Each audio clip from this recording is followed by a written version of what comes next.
Hi, this is Bernie Aydt from BPA Productions. We're a worldwide entertainment conglomerate based out of Minneapolis, Minnesota. I'd like to thank you for watching this tribute to Elvis with Paul New and the Steel City Band. Elvis himself had Colonel Parker. Paul New has me. I taught Paul everything he knows about imitating Elvis.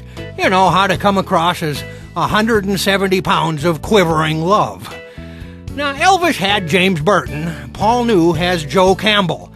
Joe is Paul's lead guitarist and put this whole show together, along with trombonist Jack Carter, who, he was a good boy, did all the charts for the band. Paul's other guitarist is his own brother, Jeff New.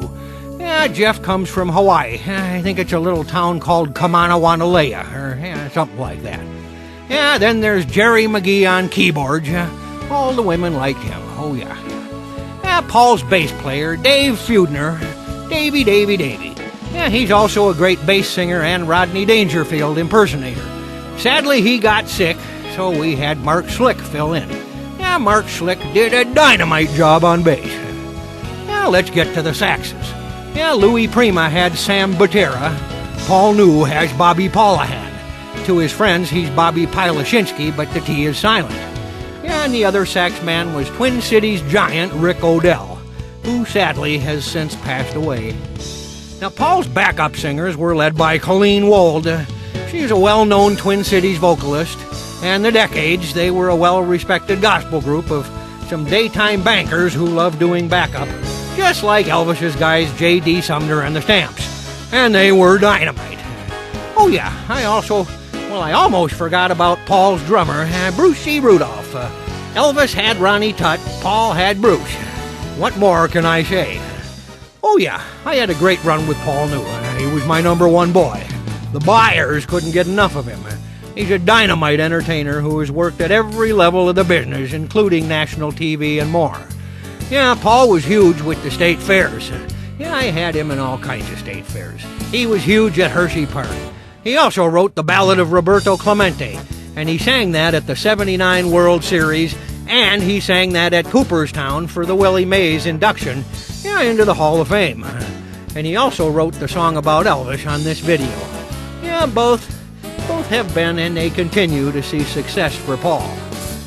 Now this show we recorded on January 8th of 1984 at the Radisson South concert venue in Bloomington, Minnesota, with an audience of almost 8,000 people. The popular Twin Cities radio station, WWTC, was the sponsor. And the next day, Paul was on the front page of the Minneapolis Star-Tribune and the St. Paul Dispatch. My good friend and renowned ventriloquist, Kenny Bird, he opened the show and brought the house down with his great comedy. Oh yeah, and a little side note. It turns out Prince. You heard of Prince. He was in the audience with some of his band, and apparently he was an Elvis fan, and he flashed up a peace sign. That wasn't long before Purple Rain came out. Now there's a kid who should have listened to me. I could have made him a star too. Well, it's July of 2015 as I tell you all this, and I've been in that great BPA agency in the sky now for some years.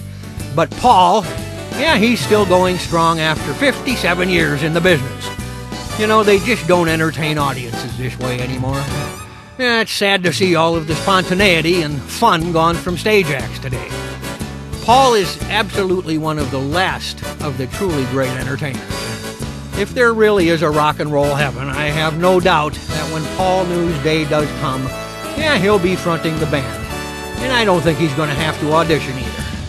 I was very proud to be a big part of Paul's life and the lives of all these people. Thank you.